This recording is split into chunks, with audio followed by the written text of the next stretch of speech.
What is shaken, Internet? This is Salts bringing you a full review of Star Wars Episode 7, The Force Awakens.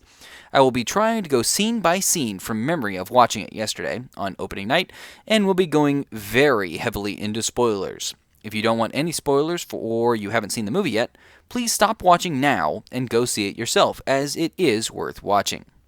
So let's get this way out of the way first. I liked this movie. Of course, I liked Star Wars Episode 4, A New Hope, and this movie is basically a complete rehash of that. It starts with a droid escaping the bad guys with important info, a reluctant hero just trying to get away, a giant thing that destroys planets, a starfight to destroy that giant thing, and rescuing captives on the giant thing. It's basically the exact same thing, but it's by no means a bad thing. Now, let's go ahead and start at the beginning. The beginning scenes are absolutely phenomenal, giving us quick yet proper introductions to all the major characters and very quickly establishing their motivations. The acting from all of the new-coming actors is absolutely fantastic. There are no Hayden Christensen's here. Sorry, man, but that was bad. The only character that isn't properly introduced, and also one that is criminally underdeveloped and completely replaceable, was Captain Phasma, aka the Silver Stormtrooper, since my friend that I watched it with didn't even know who I was talking about. Phasma is given an air of command and obedience, even speaking bluntly to Kylo Ren, but is neither developed or utilized really at all in the entire movie. I am really disappointed in how the character was handled, but I'm sure we'll be seeing more in the future installments. Now, BB-8 is a resounding success as well in these opening scenes, giving him a lot of personality and making him adorable rather than completely annoying. Moving forward in the film, the Falcon Ex Machina was a bit of a fan service, but I feel it kind of fit well, displaying the innate skills of Rey as a pilot, and Finn as more accurate than your average stormtrooper? Cool. The only other thing that I would mention about Jakku, in any scenes on Jakku, is that Poe gets removed from the story way too soon. He plays a pivotal role in a lot of the later parts of the film, and when he does come back, it makes you wonder what happened to him and what he was doing this whole time. I don't know, it just felt like the banter between Poe and Finn for all 1 or 2 minutes of it just could have been so much better if they had been on screen more together. The next scene on the transport ship is honestly one of my least favorite in the whole movie. Yes, Han and Chewie's entrance was great and nostalgic, but the entire scene with the pirates and the Rancors, or whatever they were called, serves absolutely no purpose. I guess it establishes that Han went back to his old smuggling ways, but really, this was an action scene for action scene's sake, in my opinion. Again, I wish this scene had been removed, and we instead had Poe back with us to flesh out these characters and play up the interactions with the characters. Also, the CGI tentacle monsters kind of just stuck out as way too fake. Maybe if they were slower or something, it would have been worked better. Like, the Rancor in Return of the Jedi was big, scary, intimidating, and totally worked out. Like, why didn't those things just eat Finn? Like, where are they taking him? The whole thing just really pulled me out of the movie completely. Now, the introduction of Moss and those scenes with like on that planet, I don't remember what the planet's name is, but it has good points and bad points. Giving Finn kind of the choice of escape worked, although he immediately turns his back for Rey, which kind of sets up that romance coming up in later films, I'm sure. I thought the jump scare and random flashback with the lightsaber was totally pointless, but I'm willing to overlook the fact that Moss has the lightsaber in the first place. The ensuing fight on whatever planet that is called played out mostly well. The effects were visually amazing, and the mixture between dogfighting in the sky and ground combat was everything we wanted in Star Wars Battlefront. Wah, wah. I'm really glad they didn't have Finn reflect any blaster shots or anything stupid with the lightsaber. Kylo's retreat was actually worked really well too, as the movie showed us that the Resistance fighters were really holding their own in this combat. Now, the next transition scenes played out really well, I think. The introduction of C-3PO and Leia, along with the interactions between Han and Leia, were all very well acted. I feel Harrison Ford had a great performance in the entire movie, while Carrie Fisher was just okay. I mean, don't get me wrong, she wasn't bad, And she really had that fantastic scene near the end when, I already said spoilers, right? You're not watching this because I'm about to spoil it. Han dies, and you see the anguish on her face. That scene is just great. I think it's more that all the other actors in the movie really had a lot of screen time and really a chance to bring their A game, while Leia just didn't have a lot to do, so her performance was really kind of a bit weak. Now, the scenes with Kylo and Rey really were kind of ruined by Kylo removing his mask. It just seems totally unnecessary, as there is no reveal or anything here other than to show that he's a man. Like, no reason at all to take off his mask. It's fine later with Han because of the deep connection those two share, but just randomly taking it off for this prisoner because she taunted you? Really? Really? Also, did he wait until he was back at the Star Killer to interrogate her? What did you do on the ride back? Crossword puzzles? Like, come on. Rey's awakening powers is a bit too perfect timing, but let's overlook that since it is Star Wars after all. It's mythical force powers. I don't have a problem with her actually getting her powers, but wow, they escalate quickly. Like, she can already stop Kylo from probing her mind? The first scene in the movie established that this guy knows what he's doing with the Force, so this just seems totally out of place. Now, the Jedi mind trick. Don't get me wrong, the scene was awesome and hilarious. But does anyone else question how she knows how to do this? She states that she thought the Jedi were myths, but she knows that what a Jedi mind trick is? Do people read Jedi fairy tales to their kids or something that include Jedi mind tricks? I mean, it's a great scene, but if you think about it, you really start to worry and wonder. You're just like, what was this all about? Now, we begin the assault on Starkiller. First, WTF, guys. Why would you only send one ship with 3 people, I guess 2 people and a Wookiee, to take out the shield generator? At least put some more troops on the Millennium Falcon. Like, this plane makes no sense. At least in Return of the Jedi, they sent a whole freaking battalion to take out the shield generator. Now, Phasma, I don't know how to say that. Phasma Ex Machina just emphasizes how badly this character was handled. Phasma, we see her at the beginning of the movie kind of starting to wonder and worry about stuff, and that's pretty much all she gets at the beginning. Then, at this point, she gets captured, forced to turn off the shields, and then supposedly thrown in a garbage compactor? Like, this just makes me sad for everyone who bought the Phasma toys, because she could have been so much cooler. Did she even fight or kill anyone in the whole movie? Like, did she do anything productive? Ugh. The fighter assault on Starkiller is about as ill-advised. They send a bunch of X-Wings to bomb a planet. Now, I know I'm totally nerding out here, but X-Wings are fighters, not bombers. Are you telling me that the Resistance only has a small fleet of X-Wings X-Wings only, and that's like the entirety of the entire force that they have? Not a single capital ship? Y-Wings, like in A New Hope, which are built for bombing? Alright, nerd rant over. Really, though, the biggest problem with this fight is Poe. We just haven't had enough Poe in this movie at this point. Like, all we know is that he's a great pilot. That's very well established. Don't get me wrong. Him busting in and destroying stuff on the inside of that compressor or whatever it was called, I can't wait to play a video game of that. That was awesome. We get to see some cool fighting in this, guys, but I really wish they had given us a bit more of that, like with Poe helping out friends, being a crack shot, or just delivering banter to other pilots or enemy pilots, or just something more there, you know? Now, the Han and Kylo scene. Honestly, this is one of the best scenes in the entire movie. Han and Kylo facing off. The cinematography, the lighting, the acting, everything here is spot on. The suspension of disbelief is even, like, over the moon. It's like so good, since you know there are stormtroopers that would be shooting Han, like at that very moment, but you don't care because you are riveted by these two characters taking center stage in this scene. It's so good. Now, don't get me wrong, it was very obvious what was going to happen here, but it didn't make it any less gut-wrenching. Like, Han cupping Kylo/Ben's face.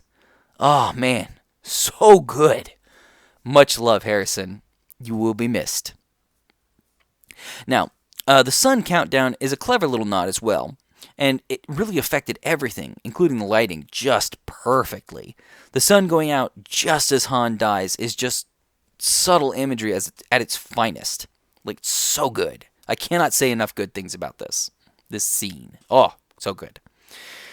Okay, the ensuing lightsaber battle is really fantastic as well. The raw emotion behind this scene is really shown through the actors, and again, everyone is just on point, and it feels really real instead of all CGI, so yay, It's real fighting. Now, the problem I do have with the fight is that, again, we established how totally awesome Kylo Ren is at the very beginning of the movie where he stops that blaster bolt, which he didn't even see, but he stops it in midair and he just holds it there forever because he's so awesome. But he just seems to get wimpier as we go further into this movie. I get that he gets shot. Chewie shoots him, so he's wounded at this point, and that might affect his fighting style, but this just needed to be played up more. Hitting his stomach, doing the King Kong bashing his stomach and showing blood is fine, but he doesn't seem affected by it during the actual fighting. I just feel like they could have done so much more obvious things, or Kylo, the actor just could have shown so much more of this disadvantage or something if that was what they were really going for. And again, Rey's force ability, that escalated quickly. I mean, that really got out of hand. I mean, come on. Also, at the end of the fight, okay, I get the splitting of the earth to end the fight, and actually it's a great mechanic to stop either of these combatants from killing each other. But still, there could have been a bit more realism here with, both of them running from the chasm in opposite directions instead of just standing there and, oh, no problem, they won't fall in or anything because they're main characters and you're just going to stand there. It's like, wouldn't they be running from this falling chasm? I mean, they could even have that really cool long last look across the gap afterwards before turning to leave. Both of them turning to run to their escape pods or whatever they go to. And then we get to the denouement and the wrap-up of the entire movie. Now, let me get this off the chest. I do not like this ending at all. I feel it tries way too hard to set up sequels. So, remember the original Star Wars back in Episode 4 and how it ended with a simple ceremony right after the Death Star is blown up. No lines whatsoever. Give out some medals. Sure, it's a little racist because Chewie doesn't get a medal, but either way, just get out medals, no lines. You see everybody's happy. It's all good. Everybody's great, right? Like, yeah, because they weren't supposed to have two sequels. They weren't sure they were going to have sequels. The entire scene at Luke's secret planet or whatever is totally unnecessary. And really, it raises one giant question. What was Leia/the Resistance's plan in the first place? They were looking for Luke and risked a whole bunch to get that map, and then they send Rey? Like, I ask you, what did Rey do for the Resistance? The answer? Absolutely nothing. She was captured before she even met them, and then she shows up after the Starkiller blows up and dies to deliver the bad news about Han. That's literally all of the interaction she has with them. Yet they send no one else to see Luke? Heck, even Leia herself didn't even go. Like, what the heck? I feel the ending would have been better if they had just cut it off back at the Rebel base, or at least with Rey kind of leaving in the Millennium Falcon, That's cool. The rest could have been implied or just recapped at the beginning of the next movie, even in the opening crawl. Rey has trained with Luke Skywalker and has finally become a Jedi Knight. Boom. All sorted out. Done. Also, let me get this off my chest. Holy cow, there is a ton of hugging in this movie. Finn hugging Poe at the Rebel base, even though they only spent like 2 minutes together. Oh, they're best buds now? I don't think so. Then, Finn hugging Rey when they're rescuing her on the Starkiller. He obviously has feelings for her. Come on, man. You're just gonna hug? And Leia hugging Rey after the Starkiller dies. What? You don't even know this person. Neither of you have had any interaction this whole movie. You've never met. In fact, the only kissing is actually done when Rey kisses Finn's forehead before leaving. Must be some kind of galactic mana going on around here. That or it's Disney or something. Wait a second. Okay, so that's my scene-by-scene rundown. So let's do a big overall view. The best parts about the entire movie were the acting, especially from the new players in this game, the physical set pieces that made everything feel very real, and the cinematography. I feel JJ did a great job with the shots, lighting, overall aesthetic of the movie, to really go back to the original trilogy roots. Now, the worst parts were the very, very weak villains. Phasma was totally disregarded, and that is just a huge shame. At least they didn't kill her off like Maul, so there is room for the redemption. Now, Kylo started off totally awesome, and even his turmoil, like between the light side and the dark side, and just trying to live up to Vader's Vader's image, that was well represented. But him being bested multiple times in both a mind battle and a lightsaber battle by a completely untrained Rey really breaks that foundation that was set in the first 10 to 15 minutes of the movie. Don't even get me started on Snoke. First, all of the suspension of disbelief that I might have had before seeing him went out of the window. He looked terrible, and the whole let's trick the audience into thinking he's really big and actually in the room, then bam, he's a hologram, was just stupid. Stupid. We have never in all of Star Wars seen a hologram that doesn't look like a hologram. In Empire Strikes Back, we did get to see the Emperor as a larger-than-life hologram, which I'm fine with. But to make him realistic and look actually like real instead of a hologram, and I use that term lightly because he looks like a late 90s, like 1990s CGI at best. And like not even a blue hologram is at the very least annoying and at the most infuriating. There was no reason for Snoke to be in this movie at all. The General and Kylo could have just argued directly and, had that Moff Tarkin versus Darth Vader banter, and it could have been just as good. The only purpose Snoke really served well was to tell the General to evacuate and grab Kylo Ren when he was escaping to the Starkiller so he could be trained further in the dark side so his training could be finished. There could have been so many other ways to do this, and I'm just disappointed in Snoke from all perspectives. Now, the other character that could have used a lot more screen time is Poe. This is a fun character that's got a lot of impact on the story, but we just don't get to see much of him. It's not nearly as bad as Phasma, of course, but he definitely warranted more. Other than some of the mistreatment of the characters, though, the writing is pretty shaky at sometimes. I'm not talking about the dialogue. That is spot on throughout the movie. No terrible George Lucas love poetry going on here. I'm talking the story writing, as there are some glaring WTF moments in the plans of both sides, the Resistance and the First Order. But these can be kind of overlooked in most cases with enough fun space odyssey disbelief. Overall, the movie was a great watch, and so much better than like the other movies we've gotten in the last few decades. A great rehash of A New Hope with new faces that really bring life into the story, with wonderful cinematography, dialogue, and scenery that showcase this wonderful universe that we have. My complaints can be summed up as such. Less Snoke, much less Snoke. Less Luke Skywalker, more Phasma, and way more Poe. I definitely recommend seeing this movie, though, if you like Star Wars or just want a fun movie in space. Hopefully you've liked this review of Star Wars The Force Awakens. Please like, favorite, share, subscribe, all that jazz, and, as always, you keep it salty, Internet, and may the Force be with you. Bonus thoughts. So Han's not going to come back as some Force ghost, right? How much do you think Mark Hamill got paid to look pouty on a camera for about 15 seconds?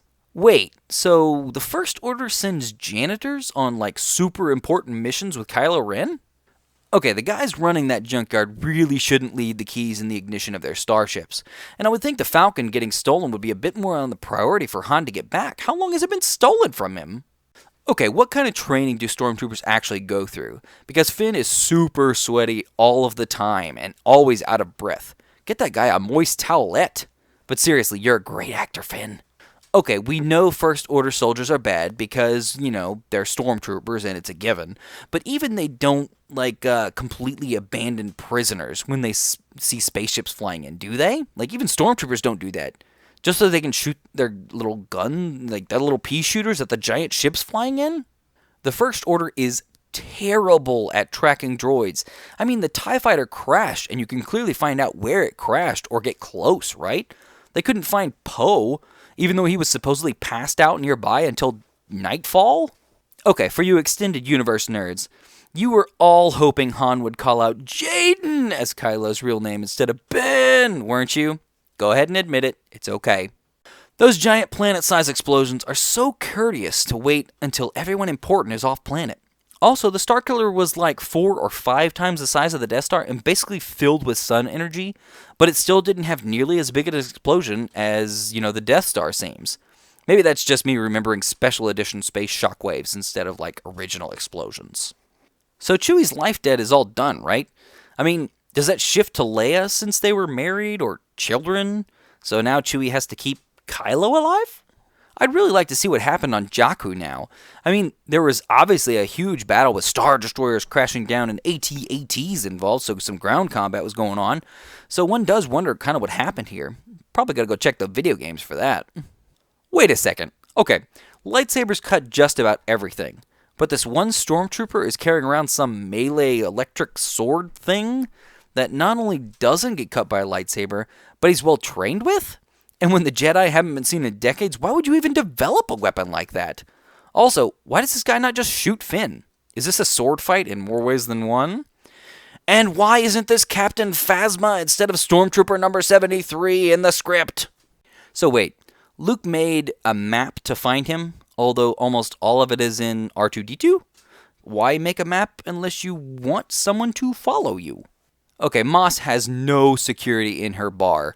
People can just walk down to the cellar and rummage through her belongings. Why haven't you been robbed blind yet? Is that Akbar or another calamari in general? I mean, they had a whole fleet back in the day, so surely there's more than just Akbar, right? Wait, is this a trap?